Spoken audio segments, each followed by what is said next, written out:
Ikasampung Kabanata. Babala sa pagsamba sa mga Diyos-Diyosan. Mga kapatid, gusto kong malaman ninyo ang nangyari sa aming mga ninuno noon na kasama ni Moises. Ginabayan sila ng Diyos sa pamamagitan ng isang ulap na nanguna sa kanila, at tinulungan sila sa kanilang pagtawid sa dagat na pula. Sa pamamagitan ng ulap at ng dagat ay parang binautismuhan sila bilang mga tagasunod ni Moises. Kumain silang lahat ng pagkaing mula sa Diyos, at uminom din silang lahat ng inuming ibinigay niya, dahil uminom sila ng tubig na pinaagos ng Diyos mula sa bato.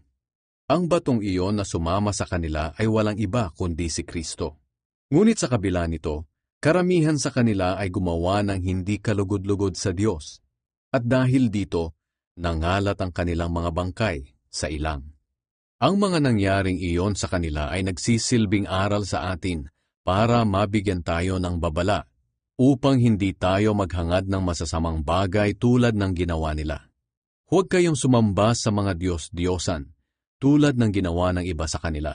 Sapagkat sinasabi sa kasulatan, nagpista ang mga tao, nag-inuman at nagsayawan sa pagsamba nila sa mga Diyos-Diyosan. Huwag kayong gumawa ng sexual na imoralidad, tulad ng ginawa ng iba sa kanila. Kaya pinarusahan sila ng Diyos, at 23,000 ang namatay sa kanila sa loob lang ng isang araw. Huwag ninyong subukin ang Panginoon tulad ng ginawa ng iba sa kanila. Kaya namatay sila sa tuklaw ng mga ahas. Huwag din kayong mareklamo tulad ng ilan sa kanila. Kaya pinatay sila ng anghel ng kamatayan. Ang mga bagay na ito'y nangyari bilang halimbawa sa atin, at isinulat upang magsilbing babala sa ating mga nabubuhay sa panahong nalalapit na ang katapusan ng lahat. Kaya kung iniisip ninyo na matatag na kayo sa inyong pananampalataya, mag-ingat kayo at baka mahulog kayo sa kasalanan. Walang pagsubok na dumarating sa inyo na hindi naranasan ng ibang tao. Ngunit maaasahan natin ang pangako ng Diyos na hindi niya tayo pababayaang subukin ng higit pa sa ating makakaya. Kaya kung dumaranas kayo ng pagsubok, gagawa siya ng paraan para mapagtagumpayan ninyo ito. Kaya mga minamahal, huwag kayong sasamba sa mga Diyos-Diyosan. Sinasabi ko ito sa inyo bilang mga taong nakakaunawa, kaya pag-isipan ninyo ang sinasabi ko. Sa tuwing nagtitipon tayo bilang pag-alaala sa kamatayan ni Kristo, may iniinom tayo na ating pinasasalamatan sa Diyos, at may tinapay din tayong hinahati-hati at kinakain. Hindi ba't pakikibahagi ito sa dugo at katawan ni Kristo? Kaya nga iisang katawan lang tayo, kahit maraming bahagi, dahil iisang tinapay lang ang ating pinagsasaluhan. Tingnan ninyo ang mga Israelita. Ang mga kumakain ng mga handog ay mga kabahagi sa gawain sa altar. Ano ang ibig kong sabihin? Sinasabi ko ba na may kabuluhan ng mga Diyos-Diyosan o ang pagkaing inihandog sa kanila? Hindi. Ang ibig kong sabihin ay inialay nila ang mga handog na iyan sa masasamang espiritu at hindi sa Diyos.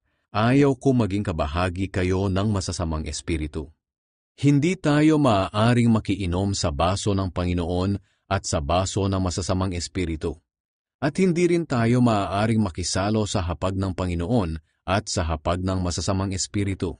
Gusto ba nating magselos ang Panginoon?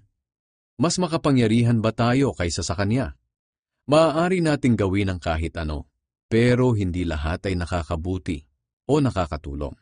Huwag lamang ang sarili ninyong kapakanan ang inyong isipin, kundi ang kapakanan din ng iba. Kumain kayo ng anumang nabibili sa pamilihan ng karne, at huwag nang magtanong kung ito ba'y inihandog sa mga Diyos-Diyosan o hindi, upang hindi na kayo usigin ng inyong konsensya. Sapagkat sinasabi ng kasulatan, ang mundo at ang lahat ng naroroon ay pag-aari ng Panginoon. Kung imbitahan kayo ng isang hindi mananampalataya sa isang salo-salo at gusto ninyong dumalo, kainin ninyo ang anumang ihain sa inyo nang hindi na nagtatanong kung ito ba'y inihandog sa mga Diyos-Diyosan o hindi, upang hindi na kayo usigin ng inyong konsensya. Ngunit kung sinabihan kayo na ang pagkain ay inihandog sa mga Diyos-Diyosan, huwag na kayong kumain, alang-alang sa nagsabi nito sa inyo. upang walang mabalis ang konsensya. Hindi ang inyong konsensya ang ibig kong tukuyin, kundi ang konsensya ng inyong kapwa. Maaaring sabihin ng iba sa inyo, bakit ko hahadlangan ang gusto ko dahil lang sa konsensya ng iba? Bakit ako susumbatan sa pagkain ko ng isang bagay na ipinagpasalamat ko naman sa Diyos? Ito ang maisasagot ko riyan. Ano man ang inyong gawin, kumain man o uminom, gawin ninyo ang lahat sa ikapupuri ng Diyos. Huwag kayong gagawa ng kahit anong makakatisod sa pananampalataya ng mga Hudyo o hindi Hudyo o sa iglesia ng Diyos. Sundin ninyo ang aking ginagawa. Sinisikap ko na sa lahat ng aking ginagawa ay matutulungan ko ang lahat. Hindi ang sarili kong kapakanan ang aking iniisip, kundi ang kapakanan ng iba upang maligtas sila.